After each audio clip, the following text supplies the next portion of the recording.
الله وبركاته.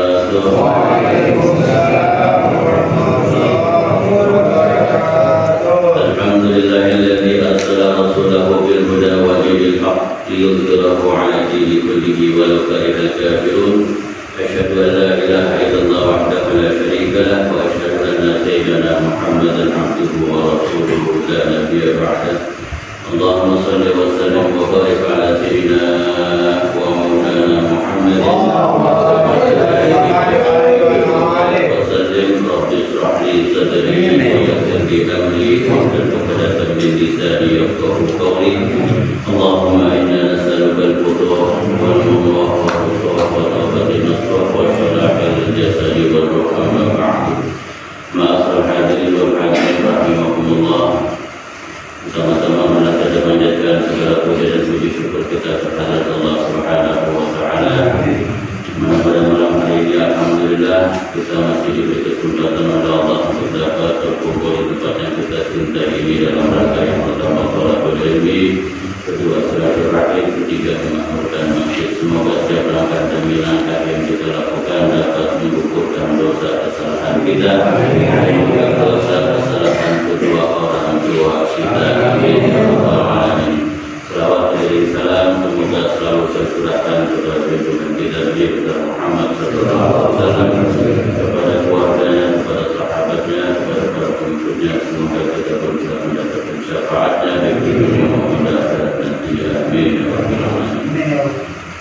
Ma'asyiral hadirin rahimakumullah. Alhamdulillah pada malam hari ini kita masuk pada pembahasan hadis yang ke-10 dalam Kitabul Arba'in An-Nawawiyah. Hadis yang ke-10, qala musannif rahimahullahu ta'ala wa ghafara lahu wa walidayhi wa nafa'ana bihi fid dharain amin. An Abi Hurairah radhiyallahu anhu qala qala Rasulullah sallallahu alaihi wasallam inna Allah ta'ala tayyibun la yaqbalu illa tayyiban wa inna Allah amara al-mu'minin bima amara bihi al-mursalin fa qala ta'ala ya ayyuhar rusul kulu minat tayyibati wa'malu salihan. Wa qala ta'ala ya ayyuhalladzina amanu kulu min tayyibati ma razaqnakum. Thumma dhakara ar-rajula yutilu safara ash'atha akbara yamuddu yadayhi ila as-sama'i ya rabbi wa man'amuhu haramun wa mashrabuhu haramun wa manbatuhu haramun wa ghuzziya bil harami fa anna yustajabu lahu. Rawahul Muslim. Ma'asyiral hadirin wal hadirat rahimakumullah. Alhamdulillah pada malam hari ini kita bahas hadis yang ke-10, yaitu riwayatnya Abu Hurairah yang minggu lalu kita sudah sampaikan sedikit daripada biografi beliau. Nah, malam hari ini tidak dibahas biografinya karena sudah dibahas minggu lalu.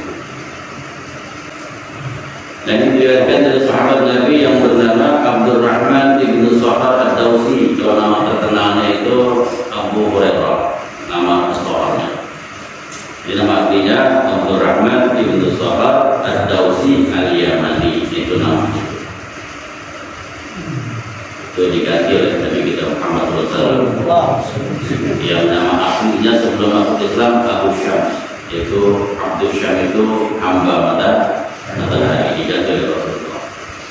Qala, berkata ini Abu Hurairah, qala Rasulullah sallallahu alaihi wasallam, bersabda Nabi kita Muhammad sallallahu alaihi wasallam, inna Allaha tayyibun, sesungguhnya Allah itu maha suci. Allah itu maha tidak terkontaminasi dengan yang kotor-kotor, maknanya tayyib, baik. Kalau dia bilang tayyib itu udah nggak ada nempel-nempel segala sesuatu kan. Sumpama kalau saya menyebut ke bapak-bapak nih hari petang, maksudnya hari petang yang baik, maka sebutannya toba masa hukum, pakai toba.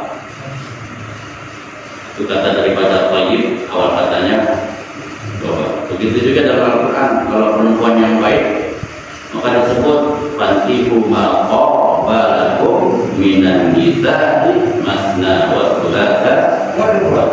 Nikahilah oleh kalian wanita yang baik Jadi maka yang tidak ada kurangnya maknanya, yang sempurna kalau kata Thayyib itu. Dalam hadis ini maknanya Allah yang maha baik. Innallaha thayyibun, Allah maha baik. La yaqbalu, enggak akan diterima oleh Allah Subhanahu wa taala illa thayyiban.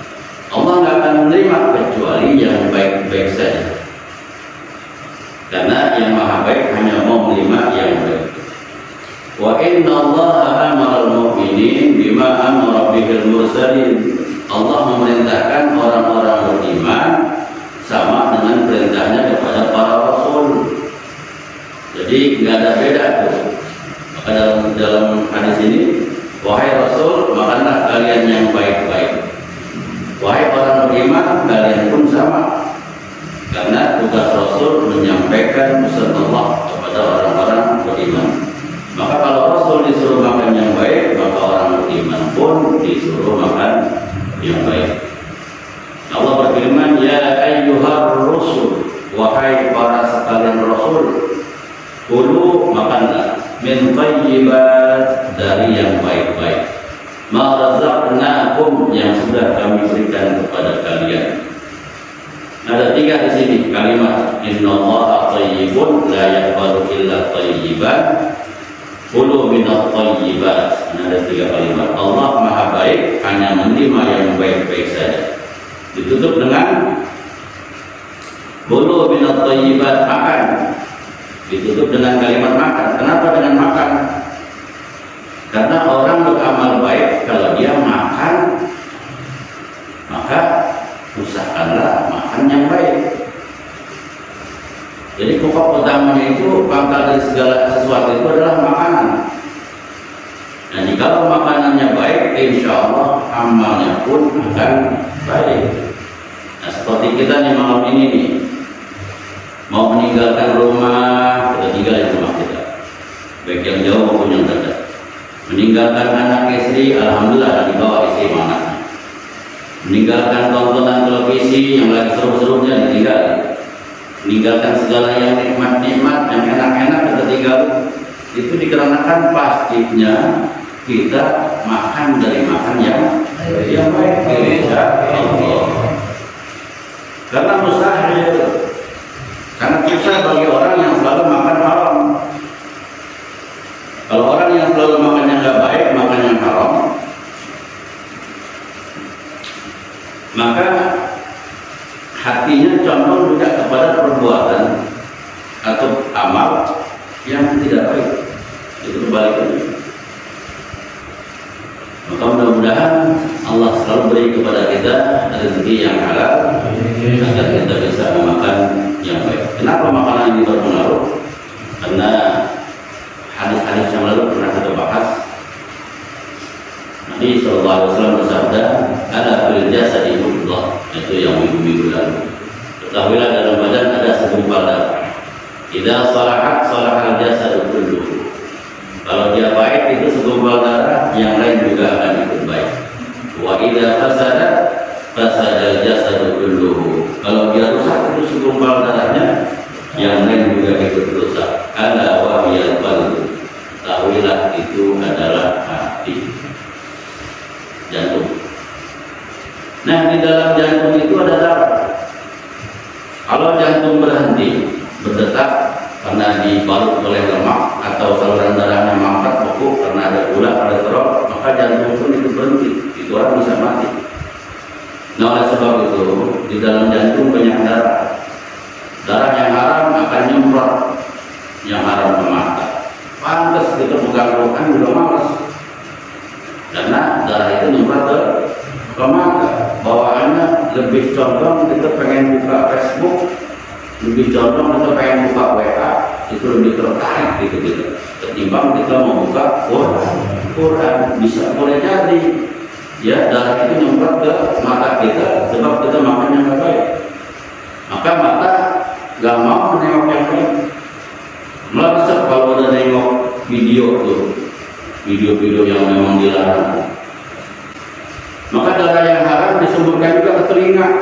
Begitu disemburkan ke telinga, malas kita dengerin nasihat, kumpul sama orang baik, nggak mau ngaji. duduk di majelis pasti dengerin pakai kuping. Nah kuping ini bawahnya malah lebih enak dengerin musik. Nah itu. Nah alhamdulillah dari. Maka kalau dijemur ke telinga, ya maka telinga nggak akan mendengarkan nasihat yang baik. Terus darah disemprotkan lagi ke otak. Maka dalam Al-Quran nasihatin, katibatin, khati'ah. Itu nasihatin ubun-ubun kalau kita ambil wudhu itu kita basuh. Kalau kita dalam basuh kepala, ya kita basuh waktu berwudhu. Katibatin, kalau udah nyempur ke otak, katibatin kerjaannya suka bohong, mendusta, menipu. Khati'atin pelaku dosa. Nah oleh sebab itu dikatakan jagalah makananmu, jaga makanan kita. Kalau kita jaga makanan kita, takun mujabud dakwah. Kita kalau selalu jaga makanan kita, takun mujabud dakwah, maka engkau akan diperkenankan segala doa-doamu oleh Allah Subhanahu wa Ta'ala. Jadi doa itu tergantung juga apa kita makan. Jadi kalau makanan kita bersih, insya Allah doanya cepat diijabah. Jadi sebenarnya yang menghalangi doa bukannya Allah nggak menjawab doa kita. Dosa kita yang menutupi doa itu turun ke kita. Jadi dengan sebab apa yang kita makan, doa yang kita panjatkan lama datangnya. Dengan sebab makanan yang baik.